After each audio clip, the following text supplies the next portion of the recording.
Vamos dar início à nossa reunião de hoje, com imenso prazer, que recebemos aqui o professor César Eduardo Fernandes.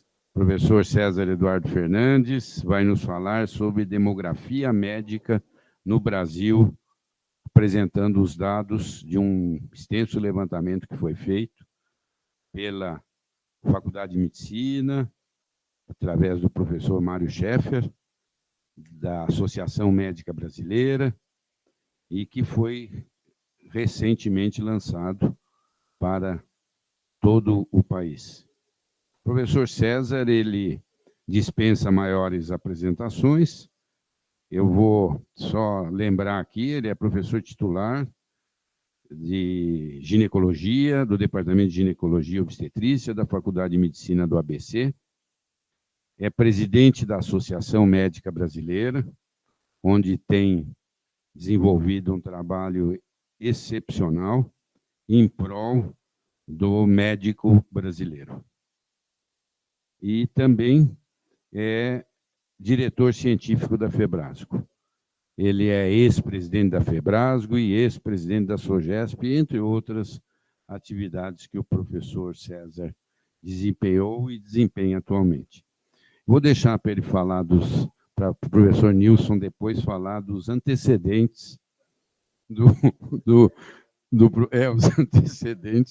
antecedentes pessoais, não é outro tipo de antecedente, do professor César Eduardo Fernandes, iniciando pela origem dele.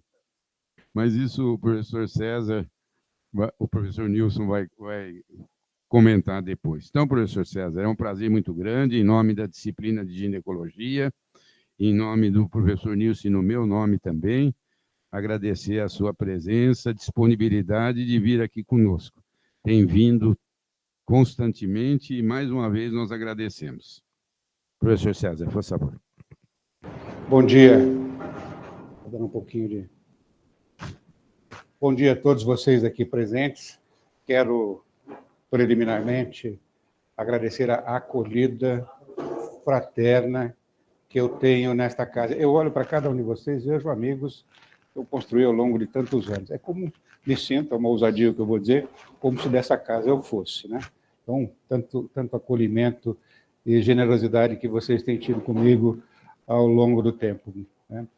O professor Edmundo é um colega pelo qual eu tenho grande afeição, admiração, de longa data, né, Edmundo? Tínhamos calças curtas quando nos conhecemos, né? O Nilson, meu amigo de infância, e eu não vou citar você nominalmente, porque eu vou esquecer alguém, eu sempre tenho um receio de fazer isso, esquecer alguém importante, né? Mas eu quero dizer que cada um de vocês, desta casa aqui, se torna um amigo próximo, nós nos encontramos tantas vezes, né? E tantas vezes vocês me dão a oportunidade de estar aqui, que me sinto muito à vontade, né? Para conversar com vocês, para dialogar, para, eventualmente, debater alguns dos aspectos que nós vamos considerar hoje aqui. Então, inicialmente, muito obrigado pela oportunidade, mais uma vez, de estar entre vocês. Nessa casa que é o nosso benchmark, né? Aqui onde está o sarrafo, onde as pessoas querem, onde as instituições querem chegar e têm como meta, né, atingir o nível de excelência que se pratica aqui, né? O trabalho que nós vamos falar hoje aqui não é um trabalho de minha autoria, né? A demografia médica no Brasil, e eu estou aqui falando porque a AMB trabalhou junto, né? Foi parceira na elaboração desse trabalho, que é um trabalho muito importante, é um mapeamento, né, com algumas correlações que nós vamos fazer desses dados. E um trabalho muito bem feito aqui pelo Departamento de Saúde Coletiva aqui da Faculdade de Medicina da USP, capitaneado pelo professor Mário Scheffer, que não é o nosso colega médico como nós, mas é um indivíduo que tem profundo conhecimento dessa área e que vem amealhando esses dados, né, vem aparando, vem aperfeiçoando a apresentação da demografia médica. A título histórico, vale lembrar com vocês de que a demografia médica não era feita em parceria com a Associação Médica Brasileira, né?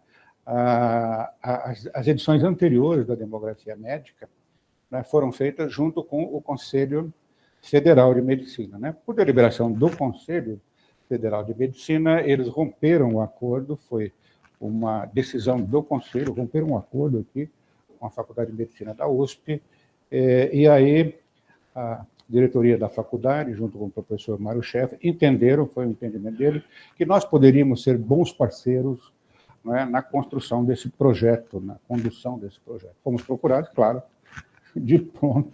Achei que era um presente que estavam nos trazendo, né? Jamais imaginei que o CFM pudesse, por razões que eu não sei quais são, né? Nem me compete explicar, ia declinar desse projeto. Mas, quando chegou na MB, prontamente nós acolhemos a ideia, participamos ativamente, né? Sabemos da importância desse trabalho para a formulação de políticas públicas de saúde, né? Mesmo nas políticas na saúde suplementar, isso também é importante. Então, prontamente nós acolhemos, com um material que nos orgulha muito e que nós lançamos, como disse o professor Edmundo, há um mês atrás, o lançamento foi no dia 8 de fevereiro, né, quando nós demos conhecimento. Eu não sabia que o professor Edmundo não tinha um exemplar físico, né, mas eu vou enviar o professor Edmundo para que vocês tenham aqui, embora isso vocês podem baixar na íntegra.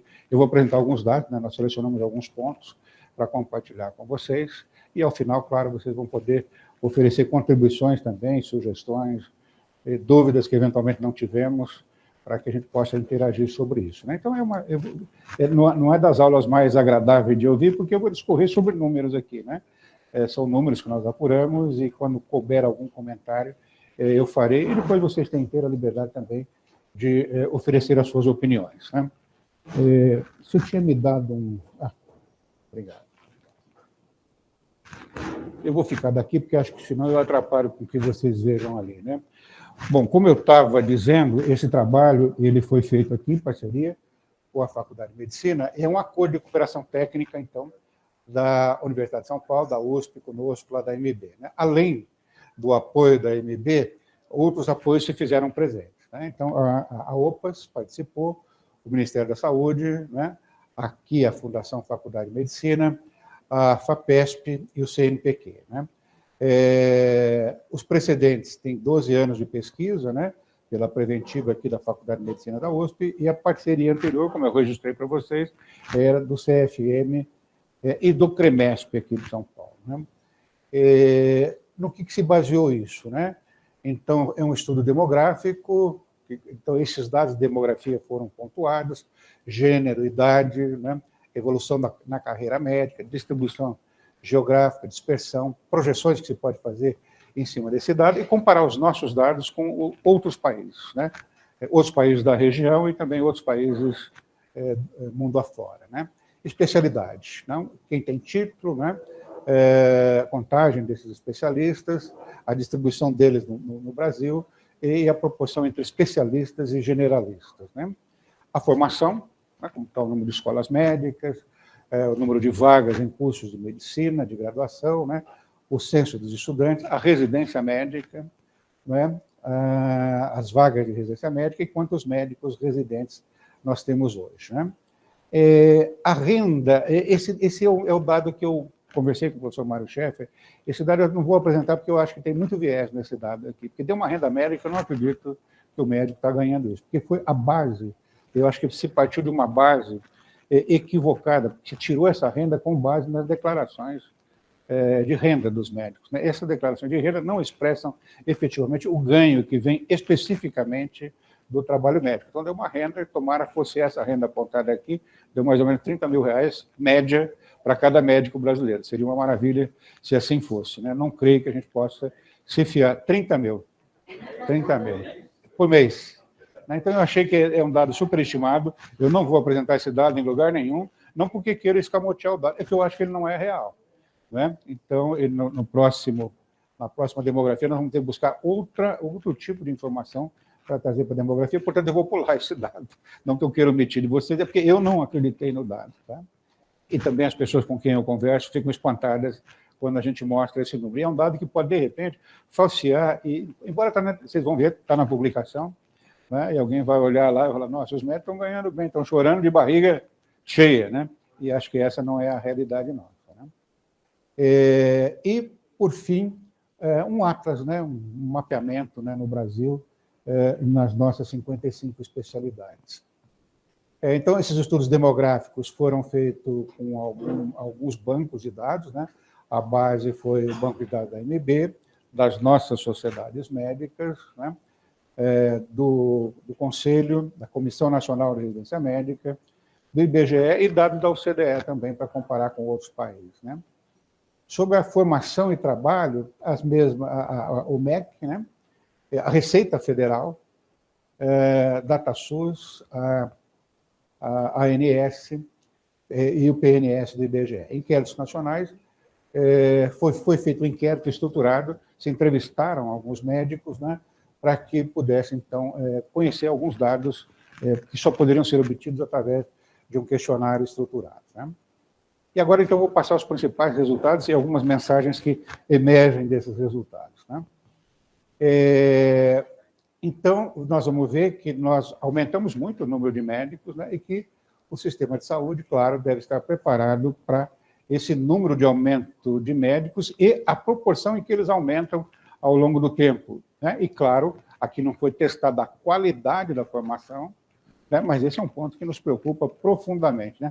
Nós temos um grupo aí, em que um grupo de WhatsApp, está muito na moda desses grupos, mas nós temos um grupo perene aí, que dura muitos anos, né?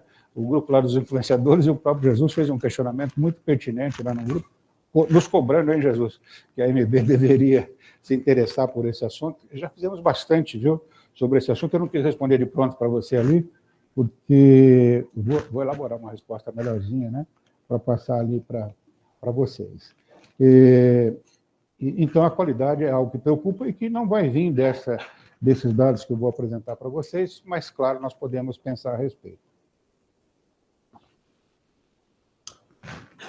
Bom, para que vocês tenham uma ideia, então, a evolução do número de médicos começando há um pouquinho mais de 40 anos atrás, né? 1980. 1980, nós éramos ao redor de 100 mil médicos, 103 mil médicos. Vamos fixar esse número, né? 100 mil médicos em 1980. E em 2023, dados que foram publicados, provenientes de 2022, não tem a leva que chegou em 2023.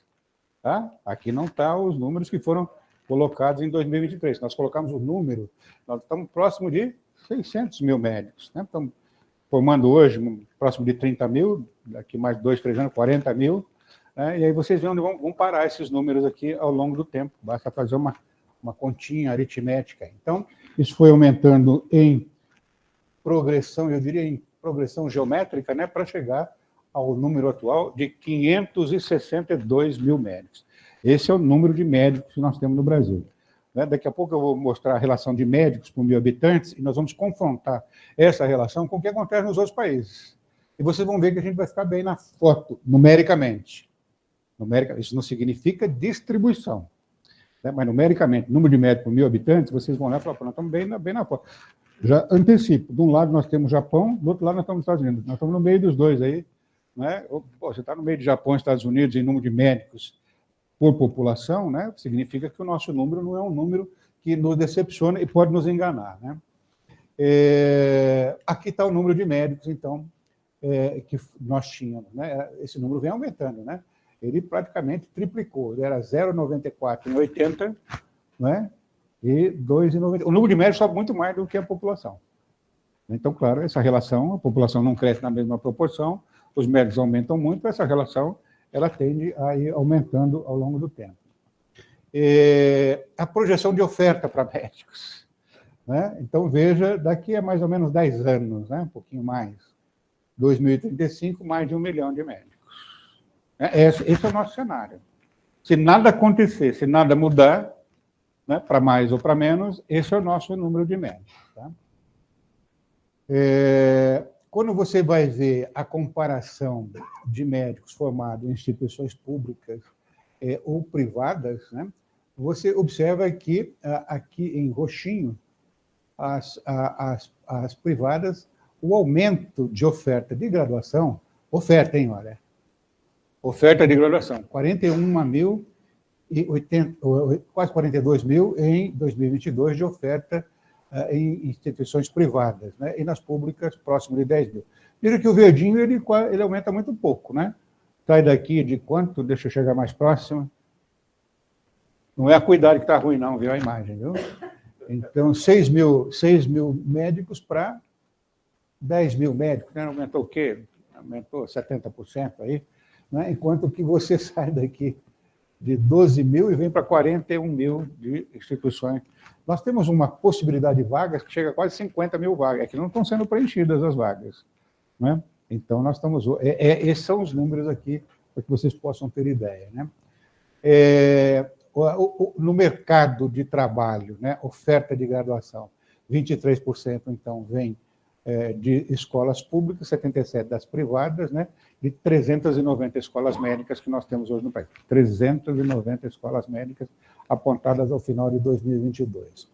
Mais um gráfico também para mostrar a distribuição por região, né, em azulzinho, aqui no gráfico à direita, nas capitais, né, regiões metropolitanas, né, verdinho a segunda parte da barra aqui, nas capitais, aumenta muito as vagas, e também no interior tem aumentado as vagas em função do programa Mais Médico, né? Quando você vai ver isso, só voltando aqui um pouquinho, deixa eu ver se tem, quando você pega 2013, que publicou a Lei dos Mais Médicos, naquela época nós tínhamos 20 mil vagas, né? Nós mais do que dobramos as vagas, né, em 10 anos.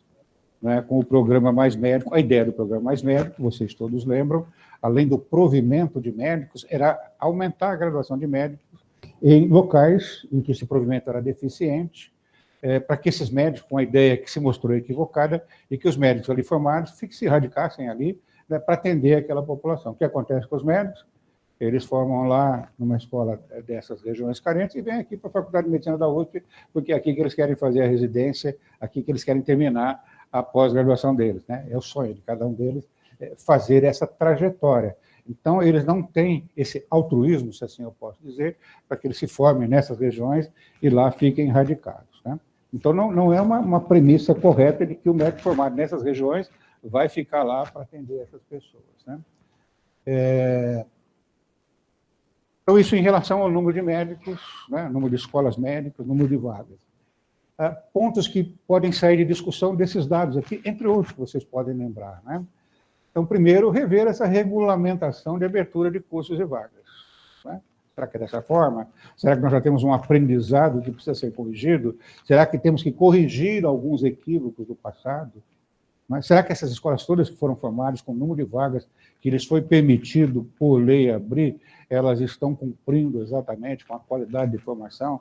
Será que precisamos ter alguma métrica para definir se esses médicos estão sendo adequadamente formados, né, para que eles possam obter o seu registro médico?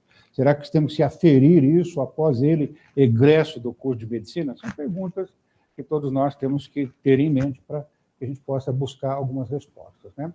Um equilíbrio aceitável entre a oferta e a necessidade de médicos. Certamente, daqui a pouco, nós vamos ter médico que não vai ter...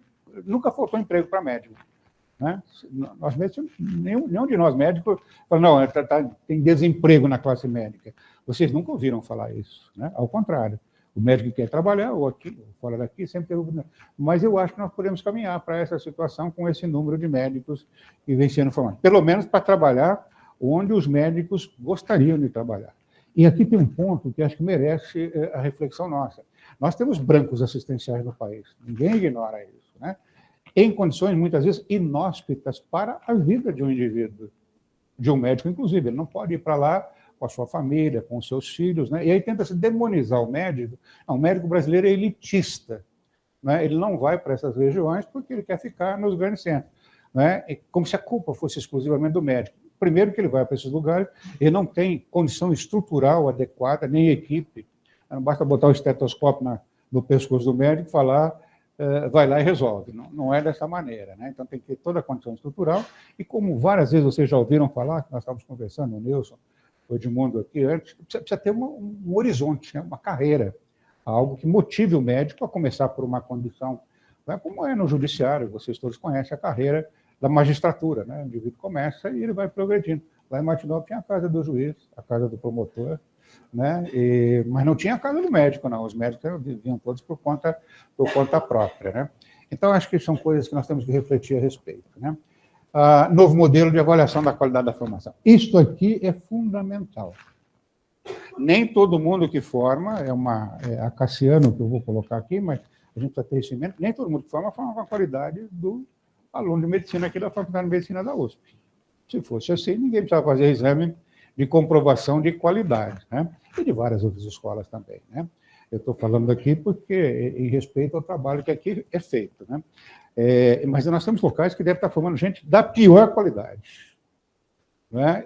Então, a reflexão que nós temos que fazer é a seguinte: com base nos diplomas oferecidos por essas instituições de ensino, só com esse diploma o indivíduo pode ir ao seu conselho regional e obter o registro profissional para atender a população?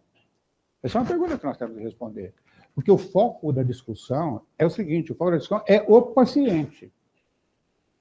Né? Nós temos que oferecer uma medicina resolutiva e segura para ele. Mas e se o médico, num exame de avaliação, não for aprovado? Não, se não for aprovado, ele não pode mesmo atuar, penso eu, esse é o meu entendimento. Ele não pode... mas e o coitadinho desse médico, o que eu vou fazer? Olha, esse é um outro problema. Quem tem que resolver o problema desse médico é quem autorizou com que ele pudesse, né, estudar nessas escolas que não o formaram de maneira adequada. Lamento muito pelas famílias que despenderam recursos enormes, né, para formar um médico nestas condições. Mas o foco da discussão não é esse médico.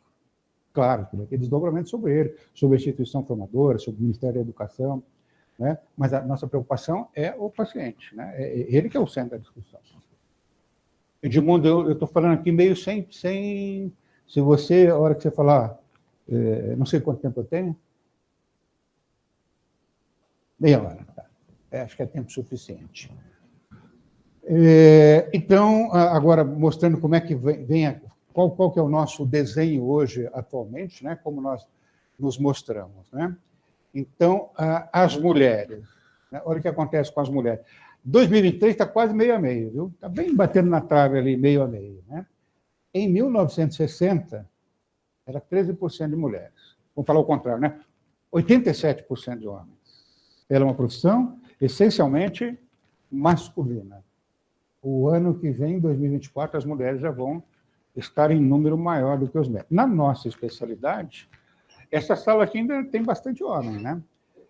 Mas a gente vê nos congressos de ginecologia, né, quando você olha para a plateia, para a audiência, você vê mulheres, né? Nas nossas residências, imagino que aqui não deva ser diferente, né, a predominância de mulheres. Na nossa residência, dá mais de 80% de mulheres. 15 e 1. Né? 15 e 1.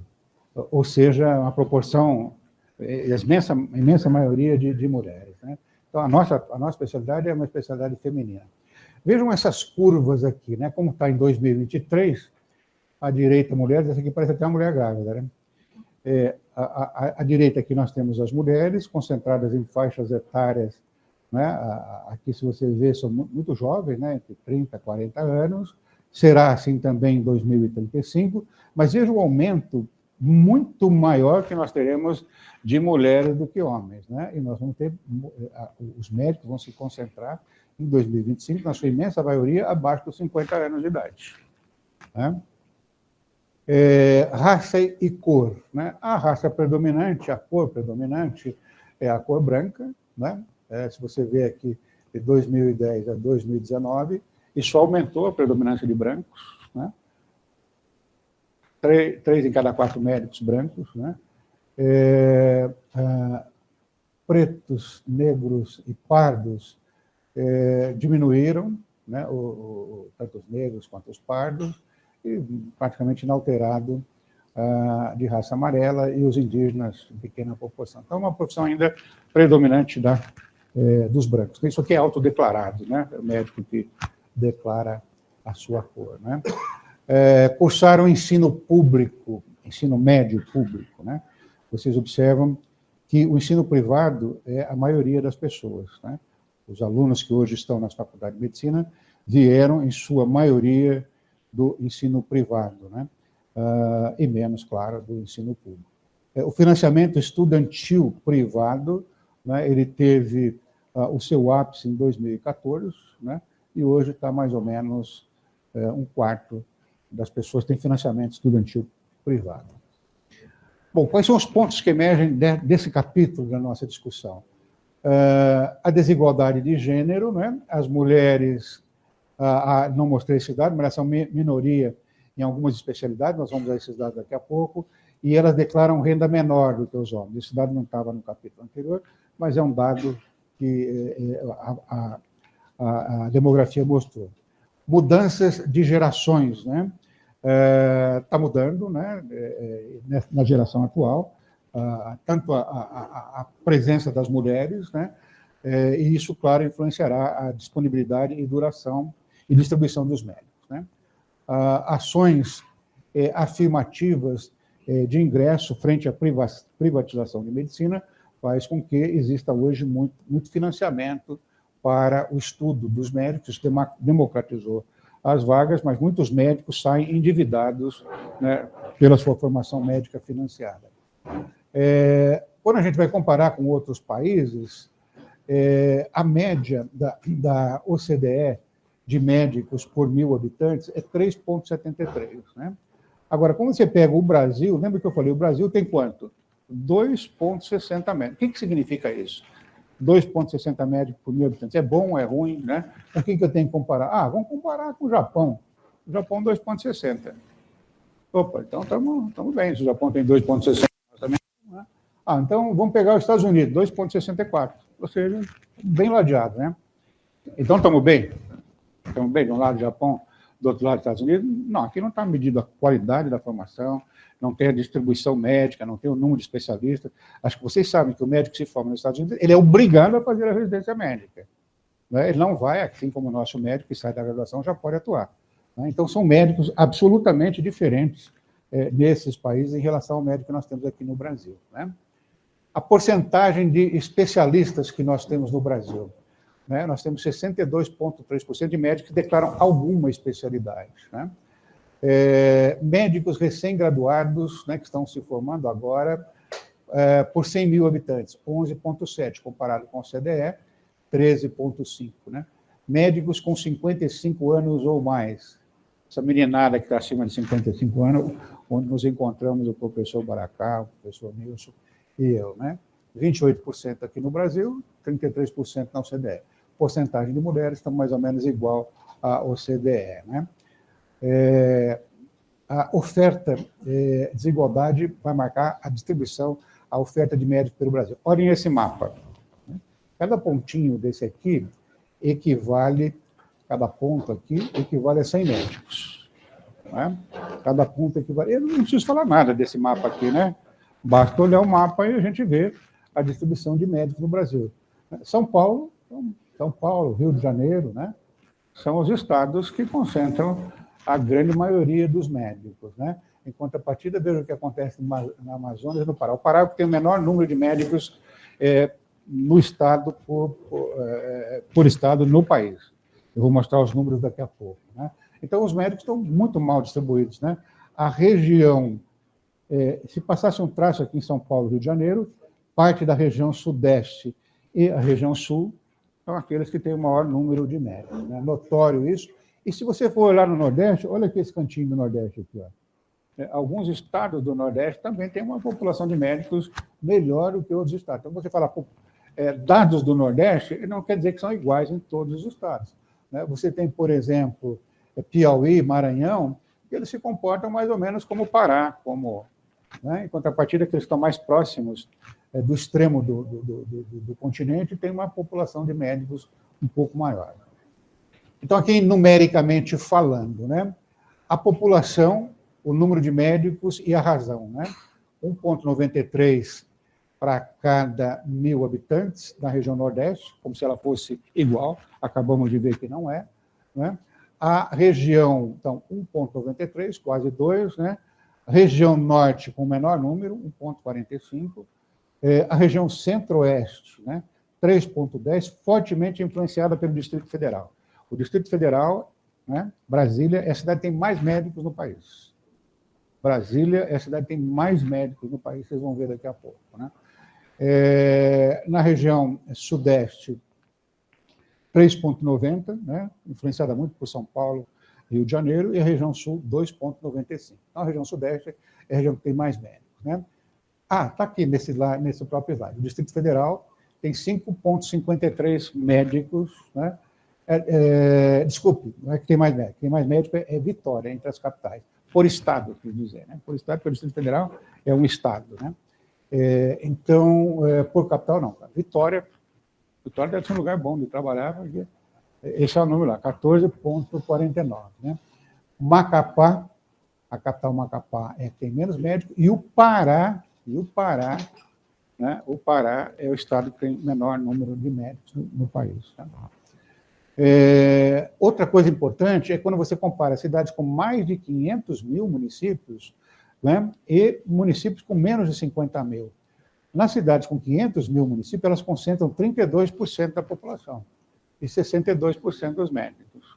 Né? Enquanto a partir das cidades menores, com 31% da população, 8% só de médicos, mostrando, portanto, que os médicos se concentram nas cidades maiores. Fácil de entender, né? Melhor qualidade de vida, melhor possibilidade de dar uma vida digna para os seus familiares. Então, o médico é um cidadão como qualquer outro, que ele procura essas coisas. Não adianta demonizar um médico que não quer ir lá para trabalhar, por exemplo, no meio da aldeia Yanomami e morar lá com a sua família.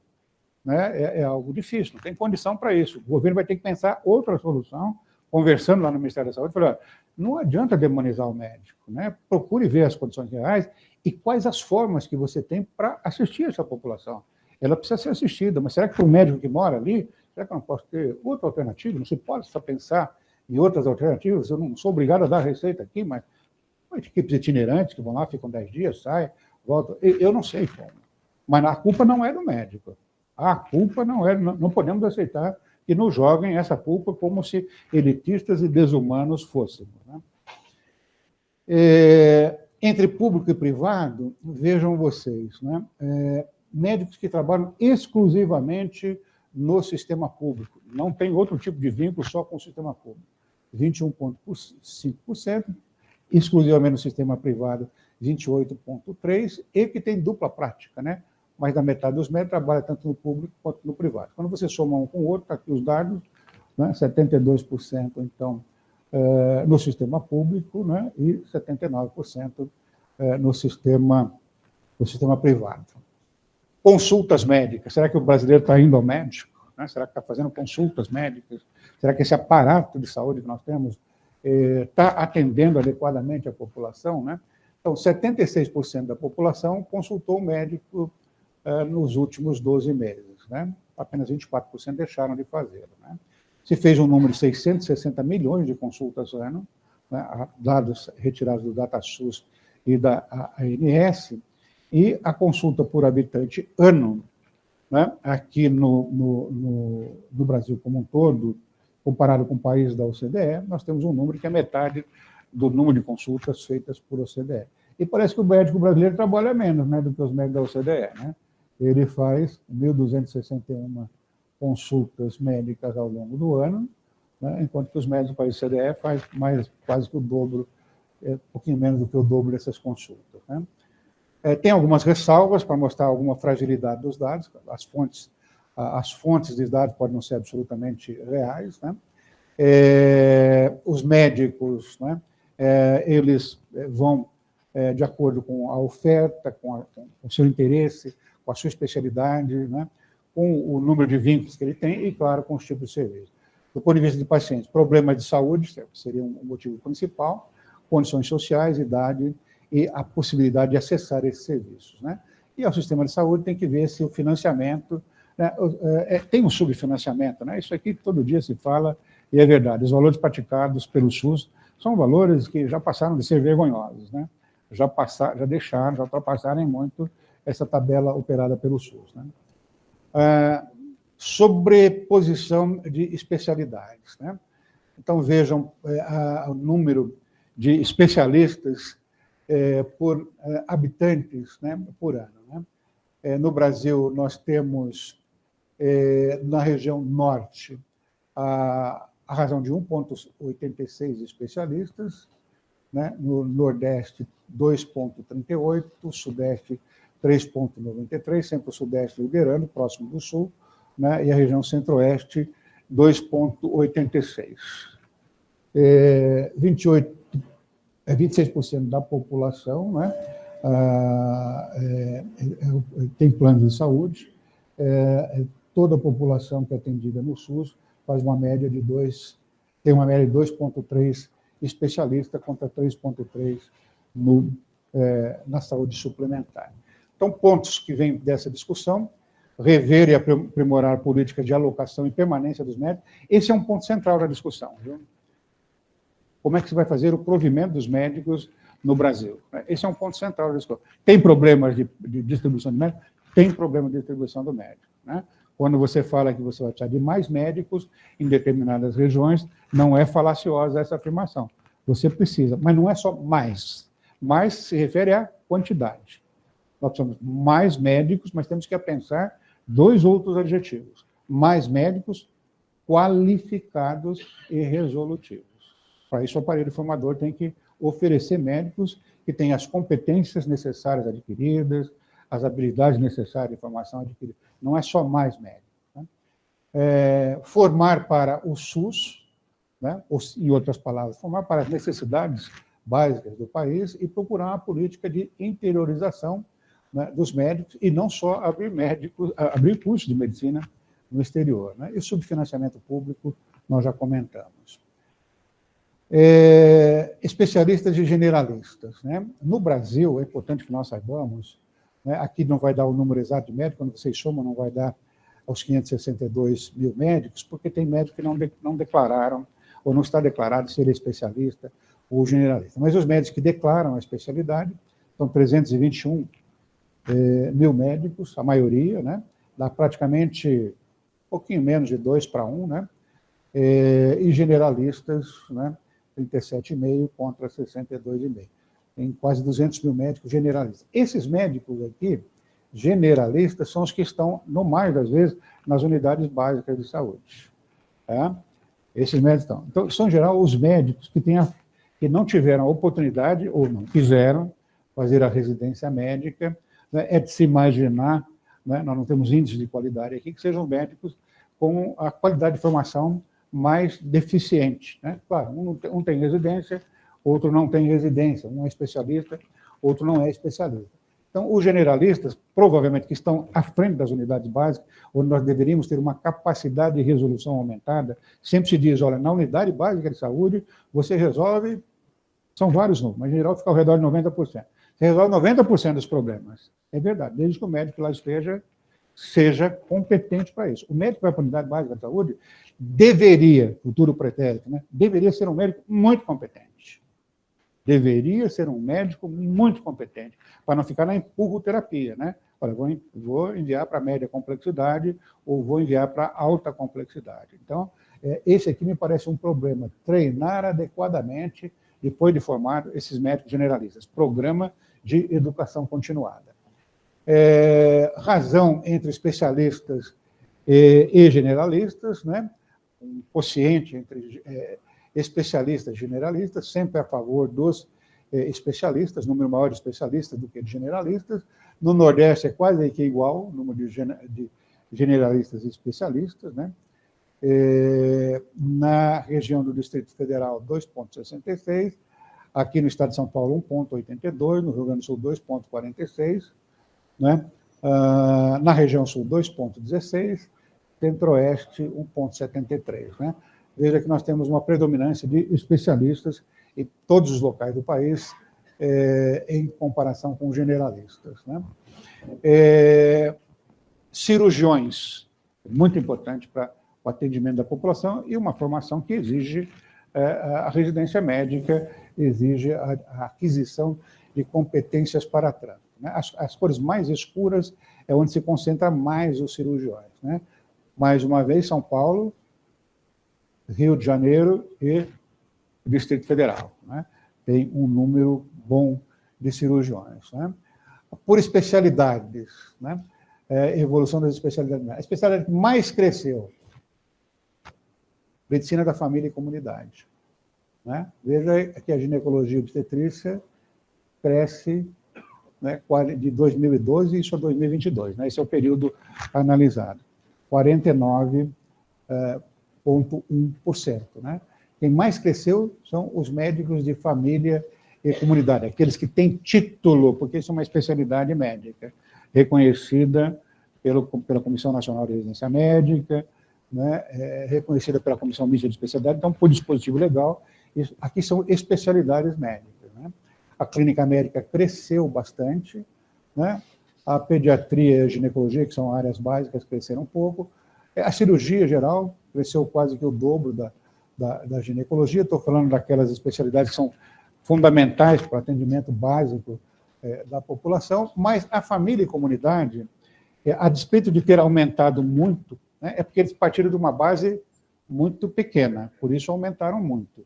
Em número absoluto, ainda são muito poucos. Admite que no Brasil, né, faltem aproximadamente quase 60 mil especialistas em medicina de família e comunidade, pelas equipes existentes de atenção primária da saúde, consoante a Secretaria de Atenção Primária do Ministério da Saúde. Então, faltam muitos médicos de saúde e comunidade. Muito provavelmente, porque a especialidade, diferente do que deveria ser, ainda não atrai muito o médico recém-formado. Até porque eles são confundidos com o médico generalista. Né? Se não tem um médico especialista da família, quem vai substituí-lo? O médico generalista, que nós temos em grande número. Não há necessidade que apresente o título especialista para exercer essa função, quando deveria haver essa necessidade. Né? As especialidades, então, que mais existem nos dias atuais, né? A clínica médica, veja que aqui não aparece medicina de saúde e comunidade, né? Apesar de ter aquele crescimento enorme, né? Não aparece. Então, quem tem mais é a clínica médica, seguida por pediatria, cirurgia geral, e nós estamos na quarta. Lembra que nós falamos, nós somos o segundo na especialidade médica, né, que tem mais especialistas. Não, já não somos a segunda. Né? Estamos na quarta. Né? Nós temos quase que, sei lá, vou postar os números aqui, um pouquinho mais do que a metade do que da clínica médica. Por quê? Não sei por quê. Né? Talvez seja uma especialidade que esteja atraindo mais do que o fez em décadas anteriores. Né? Eu fiquei satisfeito com a cirurgia geral. Nós precisamos de cirurgiões gerais, né? Então, acho que esse número aumentou. Então, aquela brincadeira que eu fazia, né, em décadas anteriores, que as pessoas ficavam bravas, né, falavam, ginecologista tem tanto, uma bala perdida aqui na Paulista derruba 3 ginecologistas. Já não é mais, ele vai derrubar agora clínicos gerais. Né? Gênero, né, por especialidades. Né? As especialidades que têm mais mulheres, medicina, família e comunidade, nossa, ginecologia e obstetrícia, são em percentuais. Esse percentual aqui vai crescer, né, rapidamente, porque ainda nós temos uma população de ginecologistas, mercê da formação de décadas anteriores, ainda com um número bastante grande de ginecologistas, né, quase 40% ainda de ginecologistas homens. Esse número, dentro em breve, será muito maior a favor das mulheres. Endócrino, 72% são mulheres, pediatria, 76%, e dermatologia, quase que a maioria. Né? Em contrapartida, as especialidades são predominantemente masculinos, com os percentuais aqui colocados, cirurgia plástica, cirurgia geral, neurocirurgia, ortopedia, traumatologia, urologia. Média de idade, né? Onde estão os mais jovens, né? Na cirurgia oncológica, 44%, né?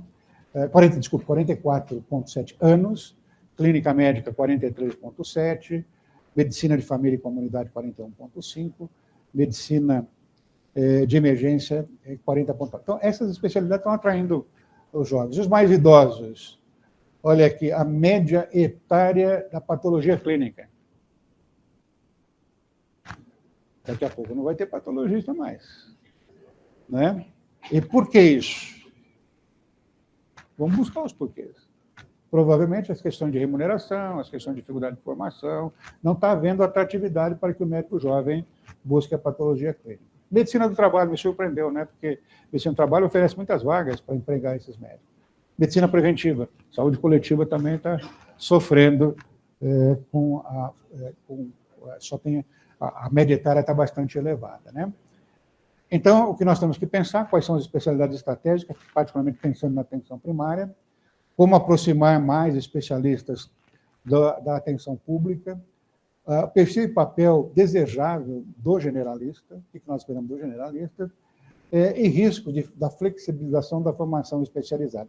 Aqui tem a opinião dos autores aqui, eles entendem, os autores, que talvez o Brasil devesse oferecer vagas de residência consoante as nossas necessidades como população, né, como país, enquanto que ainda existe a flexibilização, o médico vai para a residência que ele entende que deva ir, sem que haja incentivo, né, para que vá para algumas outras especialidades. A residência médica, né, onde tem mais vaga para a residência médica, São Paulo, nós já sabemos, né? Isso aqui apenas vem demonstrar o que intuitivamente nós sabemos.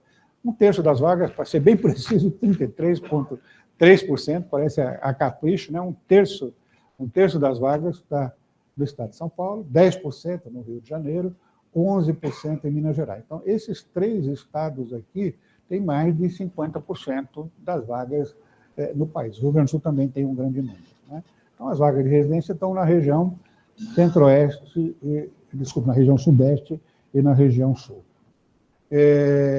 O primeiro ano de residência, oferta de vagas, né? Em 2018, essa oferta de vagas era 19.542, né? Aumentou para 19.770, e em 2021 está com 16.648. Na verdade, não é bem oferta de vagas, é ocupação de vagas. Vocês vão ver que a oferta de vagas é um pouquinho diferente. Então, vagas ociosas, né? Vagas ociosas, né? Então, nós tínhamos vagas aqui autorizadas, vagas ocupadas, vagas não ocupadas, e o percentual de ociosidade. Veja que o percentual de ociosidade em relação a vagas, né? Voltando aqui, eu fazia uma correção aqui, né? E que isso aqui não é as vagas oferecidas, porque as vagas oferecidas estão aqui, ó, né? Autorizadas e ocupadas, né? Então, tem algumas vagas que elas estão autorizadas e elas nem são oferecidas, né? E você tem vagas não ocupadas, portanto, com percentual de ociosidade em relação às vagas autorizadas, ou seja, locais que já têm autorização, mas não oferecem vagas, uma ociosidade de 1/3 dessas vagas, né? As fontes de pagamento, quem mais paga é o Ministério da Saúde, quem mais paga as bolsas, 40%. E aqui, o Ministério da Saúde tem uma ferramenta muito usada em países de primeiro mundo, né? O Ministério da Saúde paga, né? O Canadá, por exemplo, ele tem brancos assistenciais, tantos quanto tem o Brasil. Aquele país gigantesco e muito mais inóspito do que o nosso, né? Tem regiões lá que quase que é impossível de viver com aquele frio que faz lá, né? Então, o que eles fazem? É obrigatório que o residente, com a bolsa paga, com seu respectivo tutor, vá para essas áreas inóspitas e cumpra lá um estágio de um período.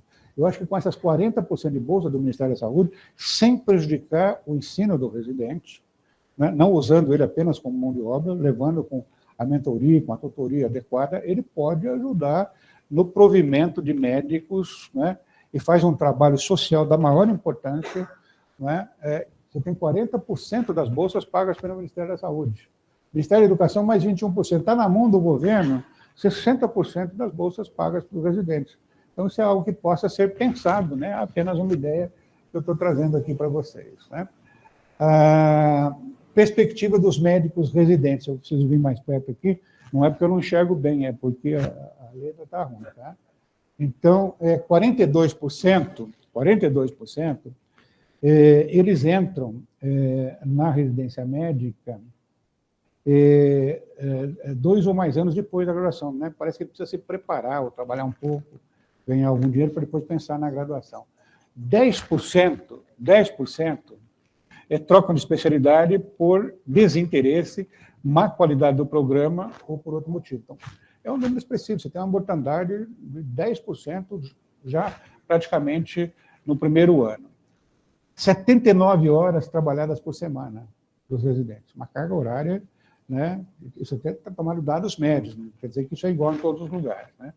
74% eles precisam trabalhar fora, né, para complementar a renda. 70% faz plantão extra. 30% possuem dívidas ou créditos educativos. 53% pretendem ficar na cidade onde cursam a residência médica. né? Bom número seria se esse fato efetivamente se concretizasse. 71% consideram insuficiente a atenção consigo própria, a sua saúde física e mental, se veem desamparados enquanto residentes. Alguns programas de residência, certamente aqui, devem ter um cuidado, né, com a saúde psicológica, com a saúde física, mas isso não acontece, né, em 71% dos casos, segundo o relato dos residentes. E 39% consideram a carga horária do programa de residência uma carga excessiva, né? Com base nisso, pontos para discussão, para reflexão, diminuir o número de médicos sem perspectiva de realizar a residência médica, né? Quem sabe oferecer, se possível, residência médica para tantos médicos quantos quiserem fazer a residência, né? Reduzir a concentração de vagas e a ociosidade de ocupação, como nós vimos, né? Aumentar o valor e as fontes de financiamento da Bolsa, e mais residência médica nas especialidades que integram metas prioritárias do SUS. Veja, isso aqui parece ser um caminho. Entretanto, faltam 50 mil médicos, como eu falei, na medicina da família e comunidade, e sobram vagas na residência. Então, não adianta aumentar a vaga, porque o número de vagas que já tem, não é? Sobram vagas. Por quê? Porque não há atratividade. Então, acho que tem que olhar o problema como um todo, né? O gestor tem que olhar o problema. Está faltando vaga, aumenta a vaga. Mas, às vezes, o problema não é só aumentar a vaga. Tem outras questões que envolvem isso, como incentivo salarial, incentivo de progressão de carreira, etc., etc., né? Renda declarada, essa aqui eu falei que eu ia pular, né? Porque eu acho que essa renda, pelas fontes de dados, ela é equivocada. Os médicos não estão ganhando o que a demografia médica mostrou, né? Fiz essa crítica ao Mário, né? Ele aceitou, e, claro, isso aqui é um processo de evolução contínua. Nós vamos ter que procurar outra fonte de dados para apurar, outro banco de dados para apurar essa renda. Os médicos não estão ganhando, deu mais de 30 mil reais por mês, viu? Seria bom se fosse verdade, né? Então, eu pulei. Tá? Estamos quase concluindo. Então, outras considerações finais que eu gostaria de fazer com vocês. Nós precisamos de melhores evidências, nos basearmos em melhores evidências para a formulação e implantação de boas políticas de saúde. Isso tem que ser olhado de maneira holística, não pode ser só um ângulo da questão apreciado. Não adianta demonizar médico, né? Médico não é um sacerdote. Médico é um profissional de longa formação, de formação complexa, de longa curva de aprendizado, precisa ser respeitado e precisa respeitar as suas expectativas em relação à qualidade de vida e, principalmente, em relação à qualidade do exercício profissional. Precisa lhe dar a condição de atuar. Incentivos à divulgação sistemática de informações sobre a força de trabalho e saúde, que é o que nós estamos fazendo aqui. Como garantir mais profissionais, ao mesmo tempo, igualdade de acesso e qualidade nos cuidados de saúde, então, acesso é muito importante. Há regiões em que o acesso é praticamente nenhum, e o pareamento entre suficiência e excelência passa a ser um desafio, desculpe, o adjetivo aqui não é meu, né? Esses slides aqui são todos emprestados, inescapável, inescapável. Tá? Nem sei se tem esse adjetivo aqui, deve ter, né? Porque quem escreveu isso aqui tem boa forma. Inescapável é aquilo que não escapa, né? Então, eram essas as considerações que eu queria fazer com os senhores, e, claro, certamente vocês terão muita contribuição. Pode ficar à vontade para criticar também o que aqui foi feito, que a ideia é, cada ano, aperfeiçoar. Obrigado, viu, professor Edmundo?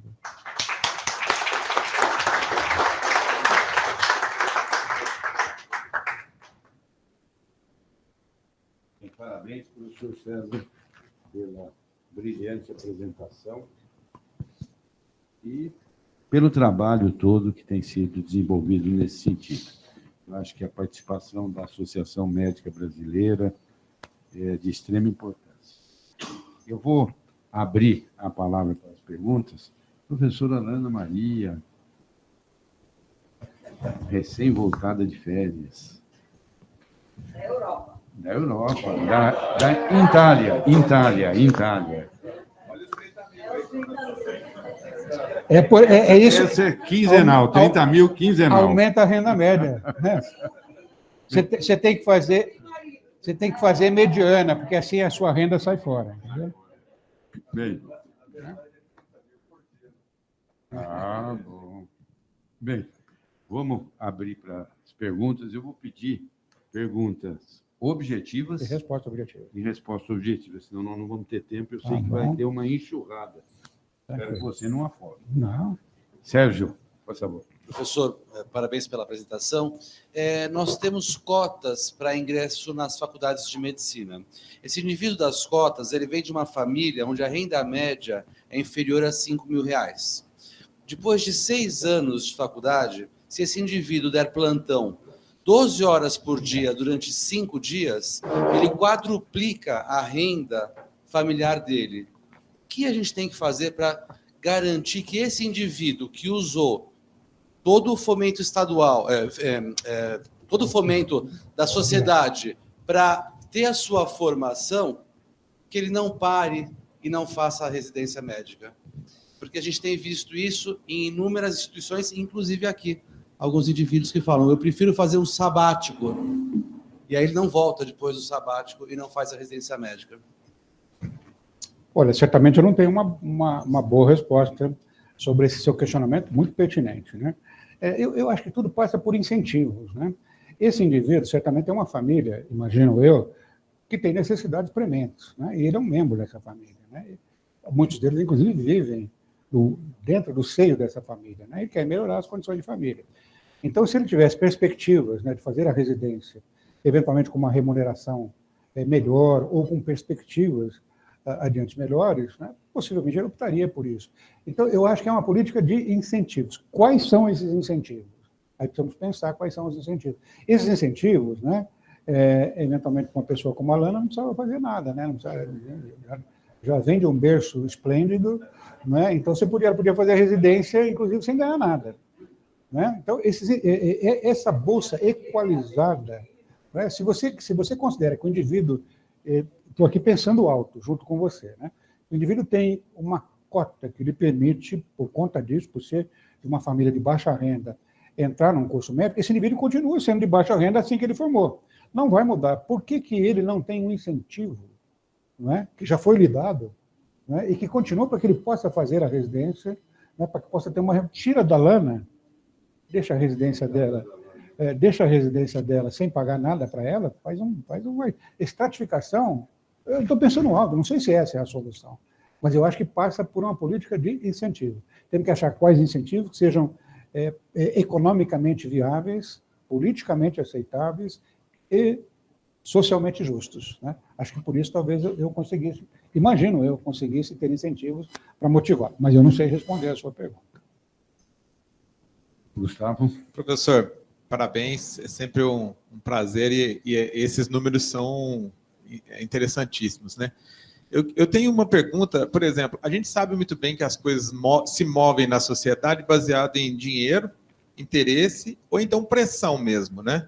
O que o senhor acha que são os entraves? Então, por exemplo, para a gente fazer essa distribuição, essa descentralização aí, então tem essa possibilidade desse serviço civil obrigatório, né? Se ele usou verba pública para ele se fazer um ano, por exemplo, em algum lugar, ou o que aconteceu, os mais médicos, ou então essa possibilidade da carreira de Estado. O que o senhor acha? Por que o senhor acha que esses projetos não vão para frente? Sabe o que eu diria para você, Gustavo? Eu diria o seguinte: o Brasil, né, ele tem muitas políticas que são políticas de governo, que são políticas de Estado. Assim. E as políticas de governo duram por um governo. Né? Eu acho que a assistência médica, políticas acertadas ou equivocadas, duram por um governo, mudou o governo quer fazer ajustes e dar uma cara pessoal. E aí carimba o programa. Uma hora chama programa Mais Médico, outra hora o programa é Médico pelo Brasil, porque o Mais Médico é de uma orientação político-partidária ideológica. O programa Médico pelo Brasil é de outra. Agora vem um novo programa que vai ser lançado pelo governo atual, que não será nem Mais Médicos, nem Médico pelo Brasil. Será Saúde para o Brasil. Eu, quando estive lá, a ministra nos deu a oportunidade de conversar com ela, eu disse: ministra, tira esses carimbos, né? Põe política de atenção de saúde primária à população, que é o que nós precisamos.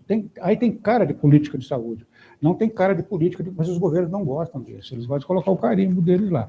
Né? Então, eu acho que nós precisamos de políticas de governo. Políticas de governo, elas existem por determinismo legal, por aprovação do legislativo.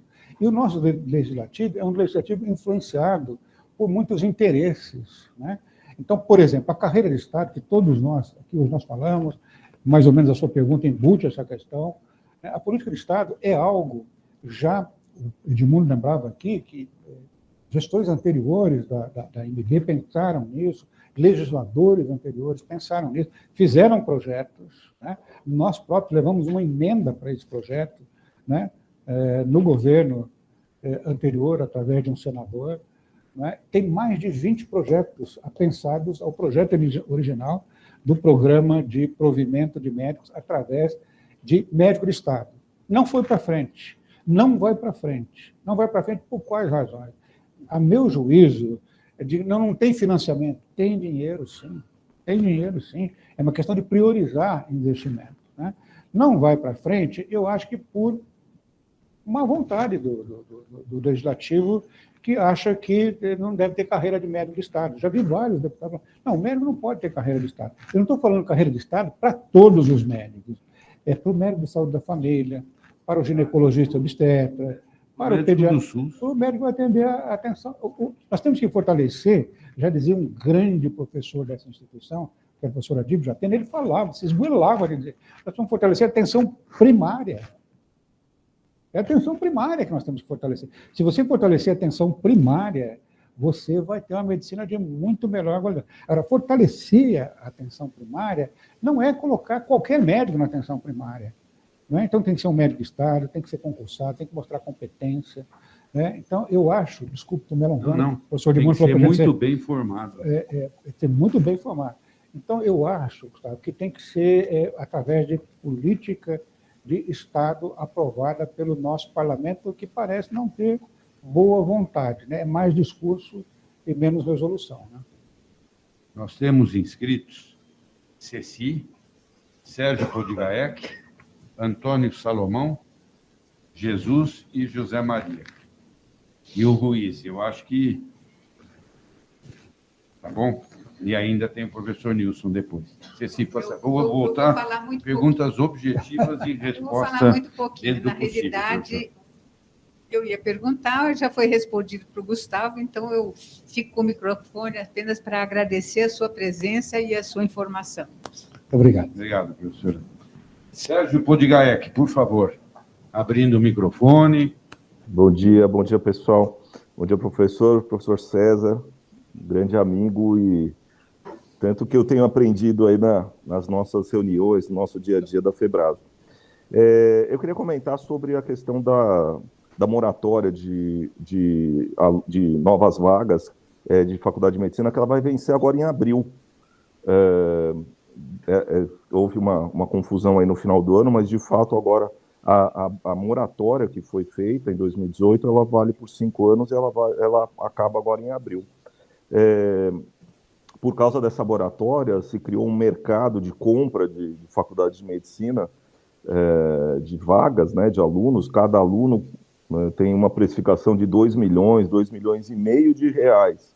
Então, uma faculdade de 100 alunos foi vendida por 250 milhões de reais. Só que, né, a gente sabe, as nossas sociedades, as nossas sociedades médicas não querem que esse programa volte a acontecer, quer dizer, que novas vagas voltem a ser abertas. Vai ser uma briga. E aí eu queria ouvir, César, o que você acha? Quem que vai ganhar essa briga? As instituições mantenedoras de ensino superior ou a sociedade, para que essa abertura de novas vagas não aconteça? Qual que é a tua opinião? Sérgio, primeiro, obrigado pela sua pergunta, pela convivência profícua, sadia que temos tido ao longo desses últimos anos no movimento associativo, né? Realmente vale muito a pena trabalhar junto com você, com essa cabeça inteligente que você tem, né?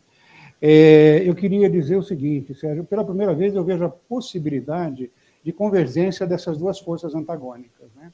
Uma é o mercado das escolas, porque isso é um negócio. Você acabou de dizer quanto vale a concessão de uma escola de medicina. Você vai lá, abrir uma escola de medicina, eu tenho 100 vagas.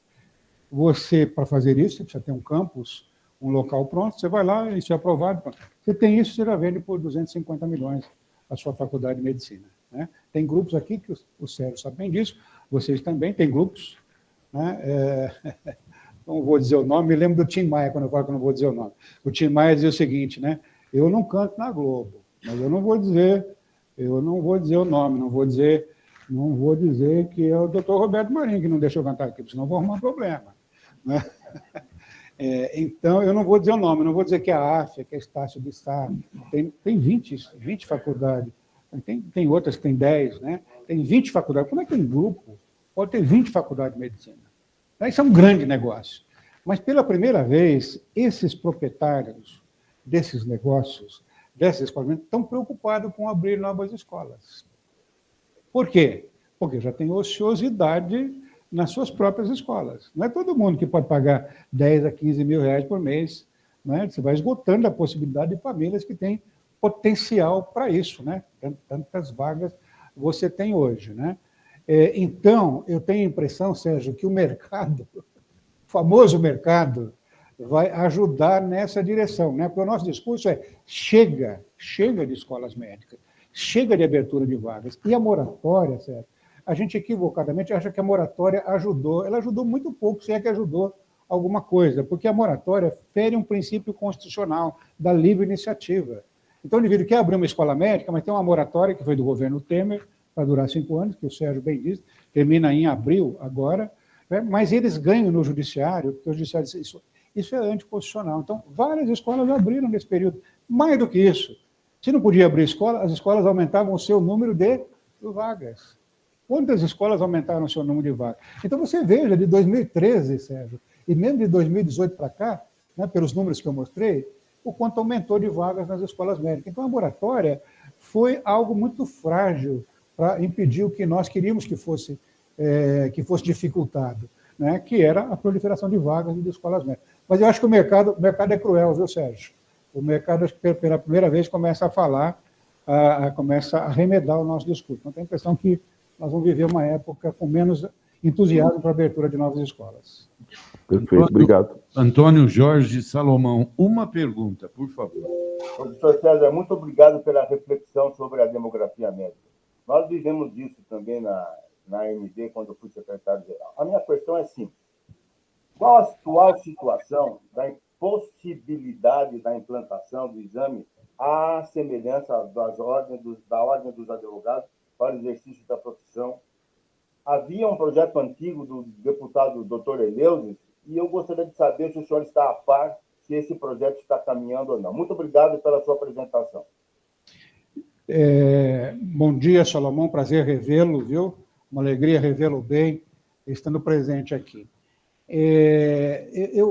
O projeto Eleusis, nós discutimos juntos na época, com o deputado Eleusis, hoje nosso secretário da Saúde, discutimos, e ele apresentou já, o ano passado, um projeto, apensado aos projetos anteriores, né, para fazer esse exame do egresso. Né? Eu tenho algumas coisas que eu acho que tudo pode ser melhorado. Né? O Eleusis entendia que aquele era um projeto, na concepção que ele imaginou, que pudesse ter viabilidade de ser aprovado. Né? Nós, na MB, queremos um projeto um pouquinho mais duro, né? Nós queremos um projeto que possa avaliar o aluno durante o curso de graduação. Né? Todos nós conhecemos várias métricas para fazer isso, o teste do progresso, como várias instituições fazem. Né? Nós fazemos na FEBRASGO, um projeto extremamente bem sucedido na FEBRASGO, o teste do progresso. Né? O projeto, os residentes compraram o projeto, né? Porque vocês, acho que todos sabem, que o teste do progresso na FEBRASGO credencia o médico residente, quando aprovado no teste do progresso, quando ele progrediu o suficiente, que ele seja dispensado de avaliação teórica, ele vai direto para a avaliação prática. É um grande ganho para ele. Então, eles compraram essa ideia. Nós poderíamos, com o teste do progresso, feito em alguns anos da graduação, ter uma métrica de como evoluem esses alunos comparado com os seus pares de outras instituições, né, com critérios de confidencialidade, de sigilo, né, para a proteção desses indivíduos, e, ao mesmo tempo, nós estaríamos avaliando as instituições. Né? E aí poderíamos, eventualmente, ao final, aqueles que conseguissem no teste do progresso, né, bem feito, com auditoria externa, né, porque o teste do progresso não pode ser feito pela instituição, tem que ser um teste feito externamente. Né, ou então fazer o exame dos egressos, aqueles que não fossem aprovados. E o exame do egresso, eu entendo que não pode ser só um exame cognitivo, só teórico, tem que ser um exame prático também. Aí vem argumentos em contrário, mas custa caro, quem é que vai... Dá para fazer, Dá para você fazer o exame do Enem. Você não pode fazer o exame dos egressos de medicina, que são em número muito maior. Enem você faz para tudo o ensino médio. Dá para fazer. Né? Tem métrica, tem ferramentas digitais para você fazer isso. Né? Então, dá para fazer, eu acho que tem que ser feito, e é responsabilidade nossa médica. Quer dizer, nós não queremos mais que o médico receba o seu CRM sem que ele tenha mostrado as suas competências. E aprendi com um colega que nos influencia muito lá na Febras, que é o Gustavo Salato, ele fala uma frase, eu vou repetir aqui: competência não pode ser presumida, competência tem que ser comprovada. Competência não pode ser presumida, tem que ser comprovada. Então, esse médico tem que ter competência comprovada, e a maneira de fazer isso, claro, é através de um exame que comprove essas competências. Muito bom, César. Professor Jesus. César, obrigado. O microfone, Jesus. Parabéns pela apresentação. César, eu não identifico nas nossas sociedades um grande empenho em criar a carreira de Estado de médico. E, por outro lado, eu identifico um grande movimento da classe médica de não aderir ao SUS. A classe médica, principalmente no interior, ela quer vender o seu serviço privado para o SUS, mas não quer ela ir para dentro do SUS. Isso acho que é um ponto crucial, porque você vai numa cidade interior, nenhum dos médicos, e eu sou de uma cidade interior, quer que tenha um hospital público lá do SUS. Ele quer vender a sua clínicazinha credenciada para prestar serviços. Como é que nós podemos mexer nisso? Bom, primeiro que as perguntas aqui são todas muito difíceis de responder, né? Nós temos um grande imbróglio a ser respondido. Eu respondi a primeira pergunta que me foi feita, que eu acho que tem que ter política de incentivo. Política de incentivo. Olha, o governo mapeia, de uma forma absolutamente isenta, a necessidade de ter unidade de atenção primária, de atenção de média complexidade e de atenção de alta complexidade. E distribui essas unidades de forma racional pelo país. E pode colocar lá na cidade do Jesus, esse hospital que ninguém quer. A hora que o hospital estiver lá, Jesus, e tiver concurso público, né, e efetivamente isso for atrativo, tudo precisa ser atrativo. O médico é um profissional. Mas se você está ganhando X aqui, e a 50 quilômetros te oferece 2X, com uma carreira promissora, você eventualmente vai, sabe? O médico é um profissional como qualquer outro. Não é só jogador de futebol que sai de um time e vai para outro que vai ganhar melhor. O médico é um profissional. Né? Então, eu imagino, Jesus, que é primeiro com política de governo, penso eu. Né? Desculpa, política de Estado, não política de governo, política de Estado. Né? Segundo, com incentivo, condições adequadas para o exercício da medicina. Ele vai praticar uma boa medicina e uma política de carreira, com condições adequadas de ter uma remuneração. Porque nós, médicos, ficamos muito constrangidos de dizer que a gente quer ganhar dinheiro. Qualquer profissional tem que querer ganhar dinheiro. É legítimo que se queira ganhar dinheiro. Afinal, nós temos o curso de formação mais longo. O nosso curso não termina quando termina a graduação, ele continua. E nós não podemos parar de estudar o resto da vida.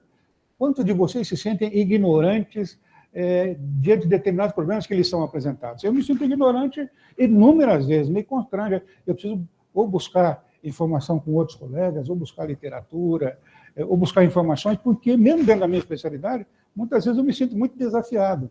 Então, a nossa profissão, eu acho que ela tem que ser adequada. Nós não somos nem melhor que advogado, sei lá, que engenheiro, que professor, o que quer que seja. Mas nós temos muito valor, nós como profissionais. Né? Então, eu acho que tem que oferecer condições. Por que o médico lá da cidade do Jesus, ele não quer o hospital lá, ele quer oferecer a clínica? Tem uma razão para isso. Ele vai ganhar mais oferecendo a clínica dele do que trabalhando no hospital. Mas, de repente, esse pode ser um modelo que vai terminar. Né? Um modelo que vai terminar. O país precisa ir adiante em busca de melhores soluções. Então, a gente tem que criar condições para isso. Muito bom. José Maria, depois o Ruiz. Professor César, parabéns. Sempre fabuloso a sua fala, os seus dados, mas são dados preocupantes. Por quê? Mas, apesar de termos um número grande de médicos, inclusive na nossa população, independente, às vezes, do estado, sendo mais concentrado no sul e no sudeste, ainda nós temos desafios na saúde como um todo. Se o senhor pegar algumas doenças, vamos pegar o câncer de mama, que está mais relacionado com a nossa especialidade, a mortalidade e o tratamento precoce do câncer de mama ainda é baixo, inclusive no estado de São Paulo. Se você comparar com países desenvolvidos, europeus, nos Estados Unidos, né? E muito das políticas depende dos gestores municipais, estaduais ou até federais. E eles são extremamente influenciados pela política. Como o senhor falou, e eu me lembro há um tempo atrás, quando o senhor estava na sua GESP, estava na defesa profissional, que muitas vezes existe muito interesse, são difíceis, inclusive, de lidar com esse pessoal. E aí eu pergunto, será que a saída para isso tudo não seria a gente ter um órgão mais forte? Talvez a ordem dos médicos para a gente enfrentar e até mudar a política? Ou teria algum outro caminho? Primeiro, eu vou começar pelo final, Zé Maria. Eu acho que uma coisa que nós temos lá o professor Akira, da Escola Paulista, que sempre ele fala isso, e eu, aprendendo com ele, estou repetindo. Nós, médicos, não sabemos exatamente quem nos representa. Nós, médicos, não sabemos quem nos representa como classe. Nós achamos que quem nos representa é o Conselho Federal de Medicina. Equívoco. O Conselho Federal é representante da sociedade. Ele não é entidade médica. Nós simplesmente elegemos os conselheiros. Mas ele não está lá para nos representar, ele está lá para nos fiscalizar e para regulamentar a nossa produção. Então, o Conselho, muitas vezes aqui em São Paulo, que está em época de eleição agora, o Conselho está querendo fazer, às vezes, de entidade médica. É seguro para o médico, não sei o quê, mas isso é politiqueiro. Né? O Conselho tem que fazer nada disso. O Conselho existe não é para servir ao médico. O Conselho existe para fiscalizar o médico e para regulamentar a produção. É bom que se diga isso. Ah, então é o sindicato. Não, o sindicato representa o vínculo empregatício. Ele não representa os médicos. Quem representa os médicos é o movimento associativo. Esse é o que representa os médicos. Né? É ele que nos representa, é ele que fala por nós. Onde inclui a AMB, suas 54 sociedades de especialidade e as suas 27 federadas. É a AMB, esse representa os médicos. Esse que tem assentos de representatividade, que tem assento na Comissão Nacional de Residência Médica, tem assento na Comissão Mista de Especialidade, que tem assento na Conitec, que tem assento no Conselho Nacional de Saúde. É a AMB que está lá. Né? Agora, qual é a nossa força associativa? Vocês vão cair da cadeira. É vergonhosa. Nós temos 562 mil médicos. 562 mil. Vocês sabem quanto a AMB tem de sócio pagante? Eu tenho vergonha de falar isso. Eu me sinto envergonhado. Nós temos 30 mil sócios pagantes. 5% dos médicos, 95% dos médicos estão a mais. Sabe quantos jovens são associados da Associação Médica Brasileira, né, na faixa de 40 anos para baixo? 1 em cada 1.000. 1 em cada 1.000. O jovem médico hoje, ele não sabe, ele acha que ele pode viver sozinho lá no seu ambulatório, que ele pode viver sozinho lá no seu consultório, onde quer que seja que ele trabalha. Ele acha que ninguém, ele fala por ele próprio, ele não sabe que, a depender das políticas de saúde, a condição de exercício profissional dele, né, a condição de trabalho dele, a condição de assistir a população, vai estar melhorada ou prejudicada. Então, nós estamos esgoelando na AMB, né, para que nós estamos querendo mudar o movimento associativo, Edmundo, até porque a AMB ela foi fundada pelas federadas. Então, quem manda na AMB são as federadas. Nós temos federadas muito importantes, gigantes. A nossa aqui do Estado de São Paulo é uma federada gigante, que vem menguando também. Ela chegou a ter 50 mil sócios, hoje não tem 20 mil. Então, veja o que está... E aumentou a população de médicos. Diminuiu de associados. Então, quem manda hoje no movimento médico não são mais as federadas, e elas estão com dificuldade para entender isso. Estão com muita dificuldade. Se não entenderem, vão morrer. Nós temos metade das federadas que morreram. Elas não existem mais. Se a AMB não der umas migalhinhas para elas, elas não existem. Quem manda no movimento médico hoje são as sociedades de especialidade. Nós perguntamos para qualquer ginecologista aqui ou na rua, onde quer que seja, quem o representa, sabe quem vai dizer que a AMB o representa? Nenhum. Eles não entendem essa malha associativa. Ele vai dizer quem o representa? A FEBRASO, aqui no estado de São Paulo, a SOGESP. Ele tem vínculo, né? E assim mesmo não tem o número associado também vem caindo, da SOGESP, da FEBRASGO, né? O médico vai lá, faz o título especialista e some. Não volta mais. Nós precisamos trazer todos os associados da sociedade de especialidade, né, para dentro da MB. Essa é uma equação difícil, viu, gente? Eu estou lutando por isso. Logo que cheguei lá, enxerguei claramente isso. Esse é fazer um omelete e procurar não quebrando ovos, o que não dá.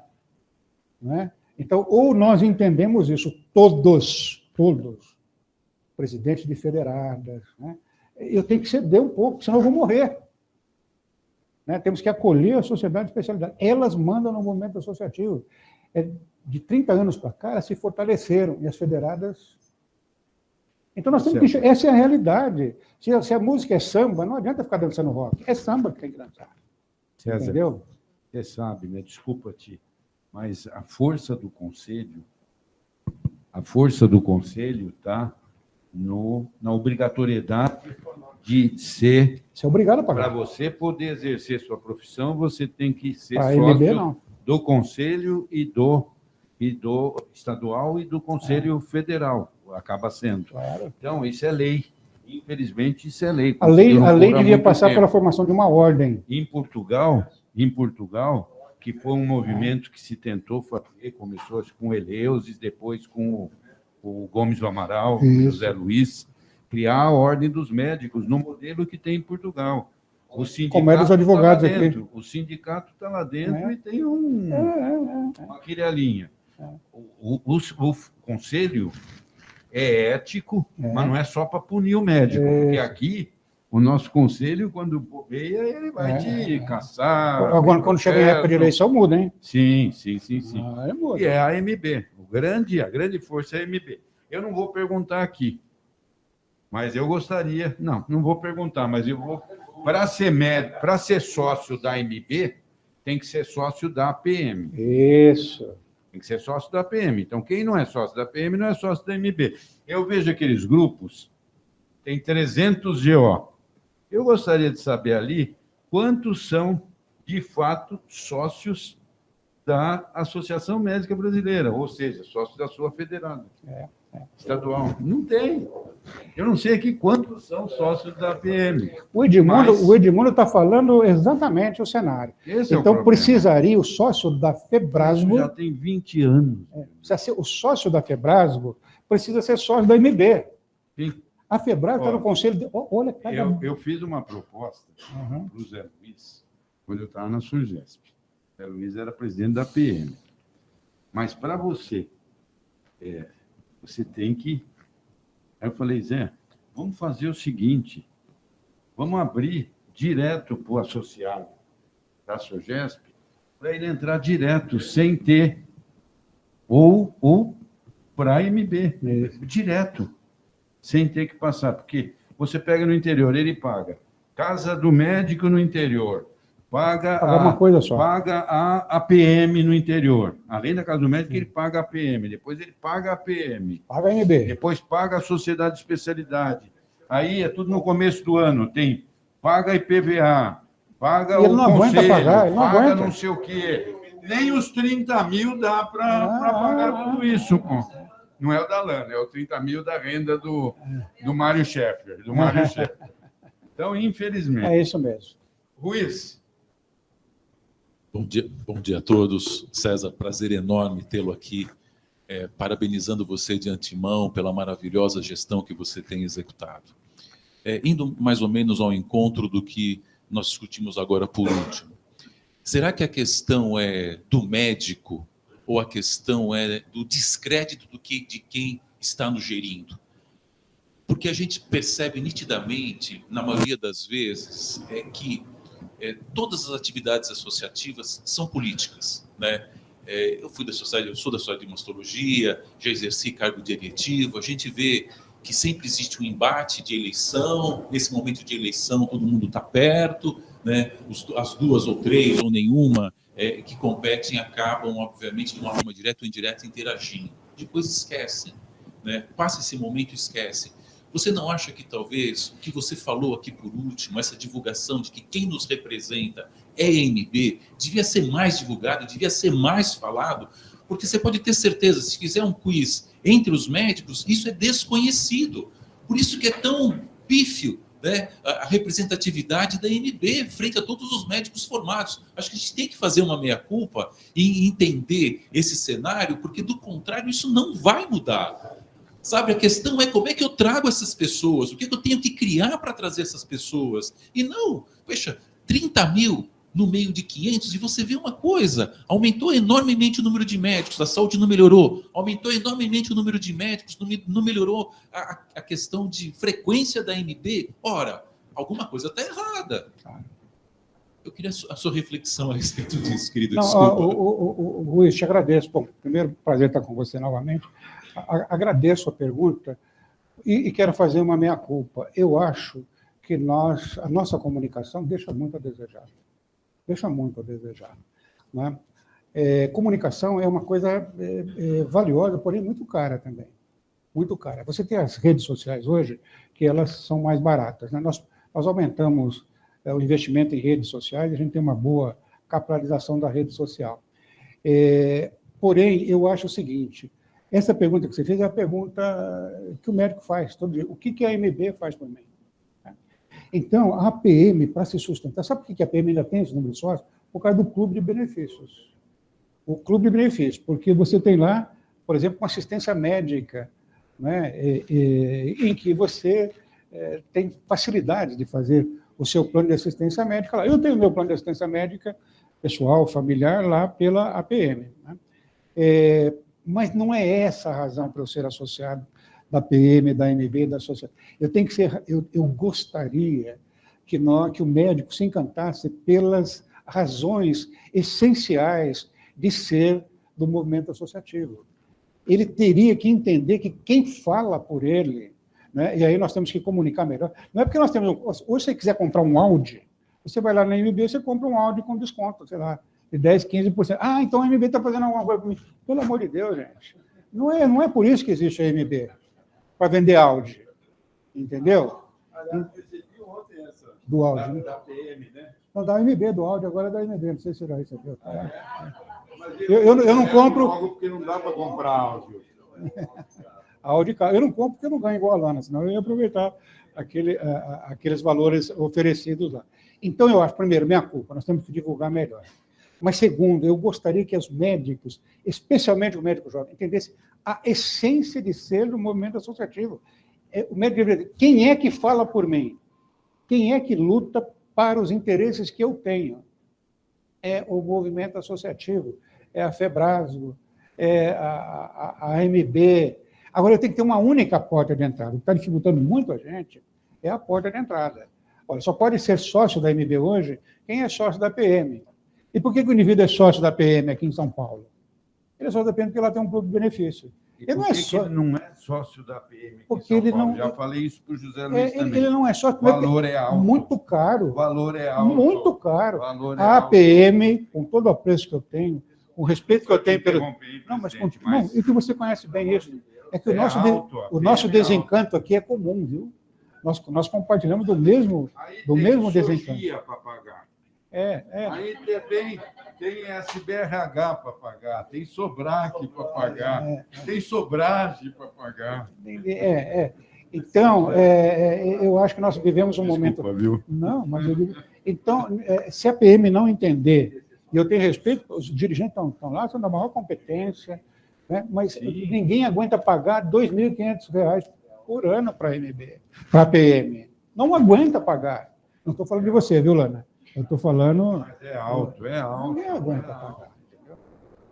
Deixa eu... Nós temos... Alguém quer fazer mais alguma pergunta antes de eu passar para o professor Nilson? Professor Nilson. César, meus parabéns pela sua fala, pela sua inteligência. Nos conhecemos desde Martinópolis, na infância. Você era 2 anos à minha frente no colégio, Escola Normal Coronel João Gomes Martins. Sua irmã estudava na mesma classe que eu, né? Você foi um dos... o primeiro a entrar em faculdade de medicina foi o meu primo, que entrou na primeira turma de Botucatu, depois acho que foi o Ostinho que entrou aqui na USP, em seguida você. Você é o Ricardo Ottani. Era muito desafio para a gente. Era muito desafio. Um ensino péssimo, né? e a gente fez o normal, professor primário, e o científico, que não aprendia nada, e o científico era à noite. E o normal nos exigia um monte de tarefas durante o dia. Então, parabéns pela sua inteligência, pela sua capacidade de aglutinar pessoas, sua inteligência emocional e a sua capacidade de ver novos desafios, né? Então, não vou tecer consideração nenhuma. Até no dia 7, eu te mandei uma mensagem às 8h10 da manhã, 7 de fevereiro, falando boa sorte na apresentação da demografia médica do Brasil. Pois fiquei muito preocupado. Quem é que tem o dinheiro? Conselho. Os conselhos. Quem é que bate contra a gente? Se vocês, aqui quem organiza curso, se colocar no cartaz, ou em qualquer folder de propaganda, assim, não médicos, valor tanto, vocês podem ser processados. No entanto, as coisas que estão ocorrendo em YouTube, um monte de coisas, ninguém toma providência, né? Então, esse é o... Agora, na época de eleição, vem a bondade, né? Como ocorre sempre no Brasil. Então, acho que também isso é para a gente refletir em quem a gente deve votar. A culpa também é nossa, nós que votamos. Então, eu acho que são aspectos que a gente tem que pensar. Infelizmente, não tem o dinheiro a MB. Lembrar que essa política de aumento foi pelo finado Roberto Matias, que eu conheci, foi um bom amigo, mas quando ele foi secretário da PM, ele jogou lá para cima, que era uma forma de capacitar economicamente mais e talvez fazer alguma coisa. Eu acho que tem que ter essa redução. É um preço bastante exorbitante para os níveis salariais nos dias de hoje. Diferente do que ocorria, talvez antes da nossa geração, que a medicina era totalmente privada.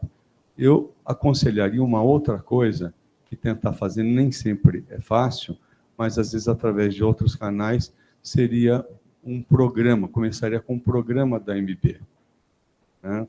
Um programa de orientação médica mesmo, coisa simples, né? Como higiene, né? Se a educação, a concessão de televisão e rádio de quem quer? Do governo. Deveria exigir que a cada 60 minutos tivesse pelo menos 3 minutos de educação, de orientação na parte educacional. Não jogar latinha de cerveja na rua, porque depois vai entupir bueiro, uma série de coisas. Quem aplica em educação melhora muito a saúde. Então, acho que deveria tentar ter primeiro um programa, de uma forma geral, tipo um PSF de orientação básica, né? Acho que isso é importante. E os chineses têm lá o médico do pé descalço, que faz um curativinho, e isso repercute de forma boa, né? Então, é um conselho que eu daria. Eu acho que me preocupou no dia 7, quando eu te mandei a mensagem, porque o panorama do médico do Brasil, né, na verdade, era do CFM. O que aconteceu? Como eles perderam por culpa deles, eu queria te parabenizar em público por ter aceito a ida do Mário Chefe, eu acho que é de fundamental importância.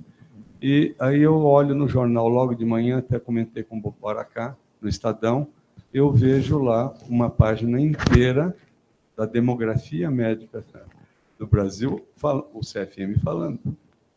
Ou seja, ele tentando esvaziar o que você falaria no dia seguinte. Então, nessa hora, como ninguém fala nada, então mandei aquela mensagem e realmente foi muito boa, porque ela tomou... o dele, eles colocaram do ano anterior, né?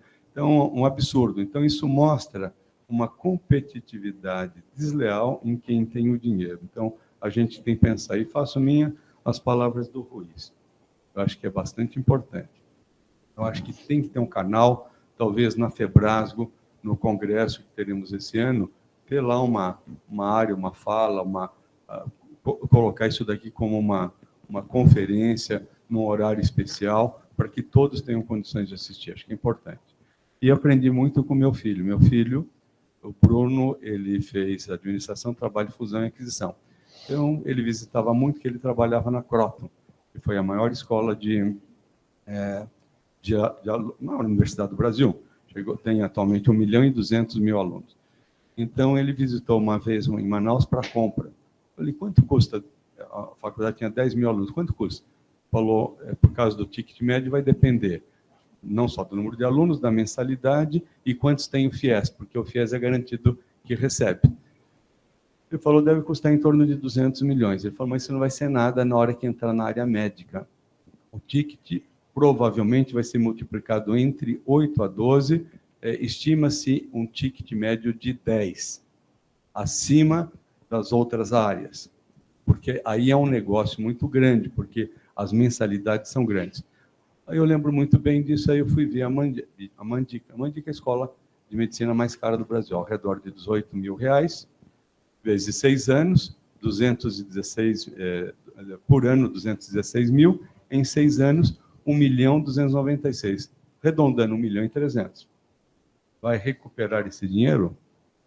Provavelmente não. Né? Então, vai piorar muito mais a situação? Com certeza sim. Agora, né, cachorro mordido por cobra tem medo de linguiça. Não é isso que é o que diz em Martinópolis? Se a gente observar agora, essa própria aumento violento de escolas, o que está acontecendo? A ociosidade, 31%. Ela vai se tornar maior. Talvez vai reverter. Agora, tem que colocar um freio nisso daí. E não é fácil. Lembrar que a última ação de abertura de vagas no governo do Dilma Rousseff, que o sonho era ter 400 escolas, foram cidades de 50 a 70 mil habitantes do Norte e Nordeste. E aí eu lembro que a Universidade Presbiteriana Mackenzie, que tem 200 alqueires em Guarulhos, que pretende fazer uma universidade, entrou, e ela já tinha todo um corpo de docentes já apropriados, adequados para a faculdade de medicina que eles não têm. Foi barrada por causa era para 50, 70 mil habitantes, Norte e Nordeste. Então, a gente tem que ver, e é uma luta ingrata, em geral, infelizmente, negativa para nós, do ponto de vista de conseguir coisas, mas eu acho que ela tem que ser mantida.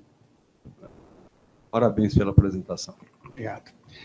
Nilson, é desnecessário dizer, mas aqui na casa que você esteve durante toda a sua vida, como aluno, como residente, como docente, eu acho que é a oportunidade de registrar. O Nilson é um indivíduo que nos marca desde a sua infância pela condição de inteligência que o Nilson tem.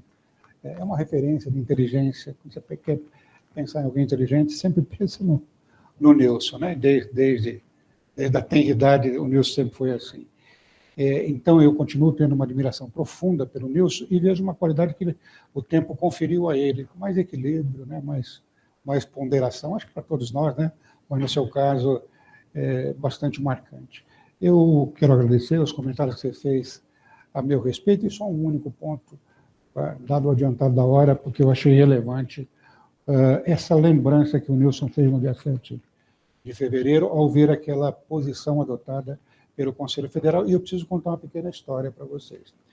Quando o Mário Schaeffer esteve lá na MB, em nome da diretoria da faculdade, nos convidando para isso, prontamente eu acolhi a ideia, falei, eu preciso apenas ligar para o CFM, para que não haja nenhum mal-entendido.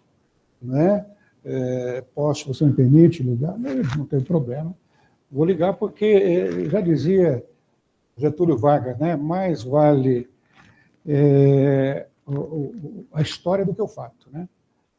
Mais vale a versão do que o fato. Então, eu falei, vamos distorcer essa história, pensei comigo. Há pouco vamos dizer que a PM foi tirar lá, a AMB foi tirar lá o CFM e não foi nada a ver. Então, liguei para o presidente do CFM e falei, olha, nós estamos sendo convidados, porque vocês deixaram de fazer, e nós achamos que aquele é um trabalho interessante, feito por uma instituição que tem todo respeito e crédito, e nós queremos acolher. Tem algum problema para vocês isso? Não é? E ele, claro, se ele deixou, ele não podia me dar outra resposta, a não ser, não tem nenhum problema. Então, muito obrigado. Então, comuniquei. Né? Sentimos muito confortáveis. a gente vai vivendo, vai aprendendo, né, Edmundo? Muita pancada que a gente levou no passado, você pode hoje preventivamente atenuar essas pancadas. Você é um indivíduo com habilidade extrema em relação a isso, né? De fazer essa conciliação. Não bastasse isso, o que eu fiz? Quando nós fomos fazer o lançamento da demografia, convidamos várias pessoas, você também foi convidado, acho que teve um compromisso. Exato, era no mesmo dia daqui. Não pôde estar conosco lá, mas convidamos muita gente, convidamos o secretário, convidamos a ministra, que não pôde ir, mandou o representante, e convidei o presidente do Conselho Regional. Falei, no dia 8, convidei um mês antes, no dia 8 de março, lançaremos a demografia médica, concluímos, né? Vamos lançar, gostaria de convidá-la para estar presente no lançamento. Ele não foi no lançamento e lançou na véspera, no dia 6. Né? Então, às vezes eu me sinto meio bobinho, sabe? O Edmundo fala assim, eu pareço bobinho, não sou bobinho, né? Todo mundo pensa que eu sou bobinho, mas às vezes eu sou bobinho. Sou bobinho, né? Então, mas eu acho que eu cumpri com as relações institucionais, eu tinha que fazer isso, né? Quando você dirige uma instituição, você não pode ter cores, né? Olha, eu não vou conversar com ele porque você é da cor X, só converso com aquele outro que é da cor Y. Não, você numa instituição, você tem que ter interlocução com todos que estão, os poderes constituídos, com as autoridades constituídas, né? Mas eu senti como um tiro nas costas isso, viu? Porque eles chamaram também de demografia médica, há uma questão que a faculdade aqui está apreciando, né? Porque esse título foi registrado aqui pela faculdade. Né? Então, o Mário Chefe me falou, não sei como caminhou isso, que parece haver, inclusive, uma questão legal envolvida aí, que o Conselho não podia chamar aquilo de demografia médica, podia dar outro nome. Entendeu? E o que eles fizeram? Não fizeram nada. Eles têm um banco de dados e colocaram dentro de uma matriz, de um software que eles fizeram, o banco de dados, onde você pode entrar e fazer, eu quero os médicos de São Paulo. Sabe quantos médicos em São Paulo? Eu quero os médicos da Grande Martinópolis.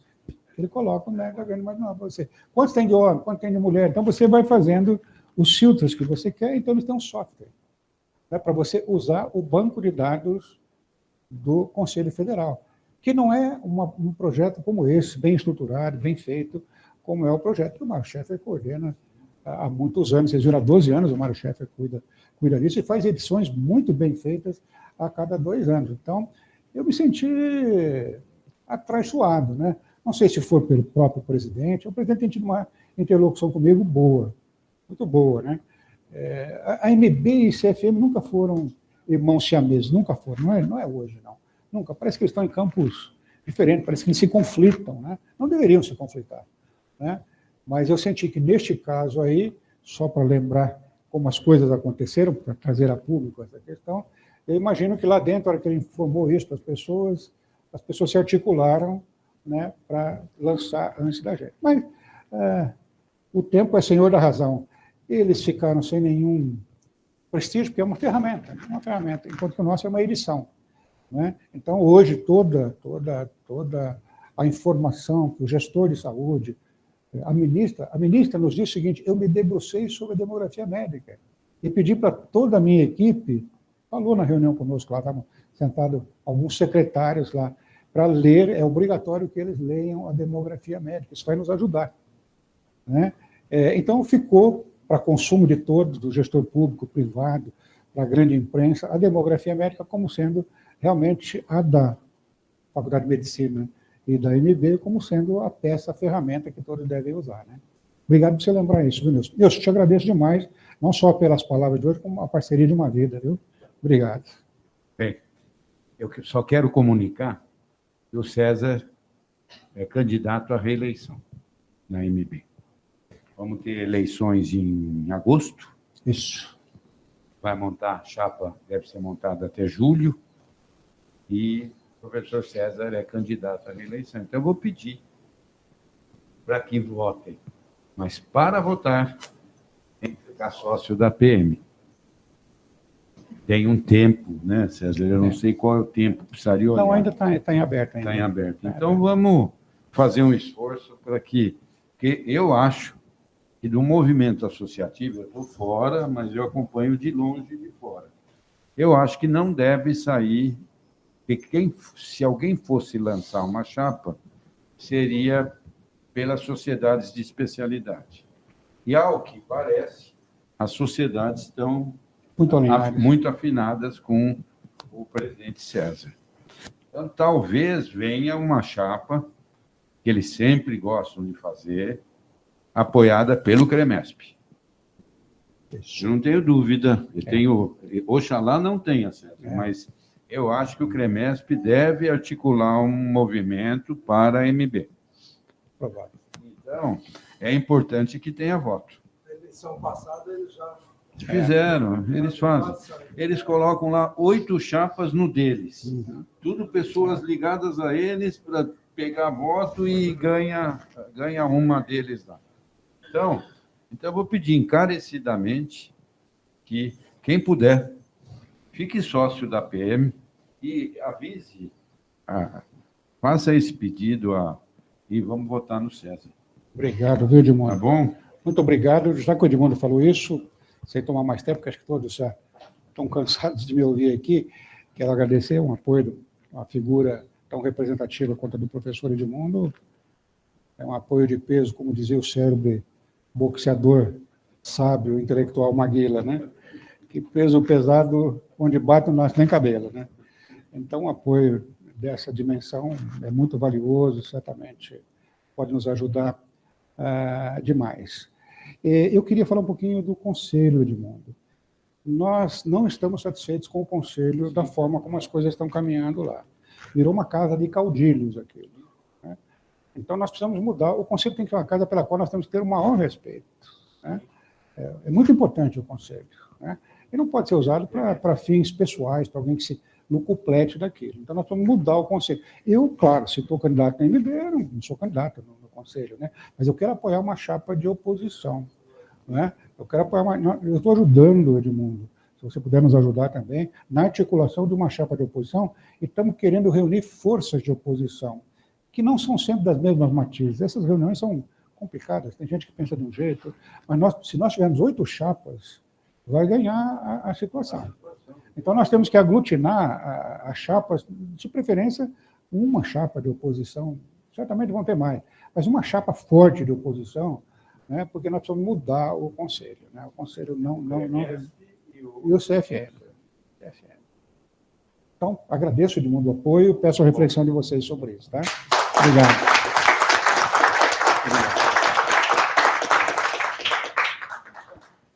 Vamos tomar um café.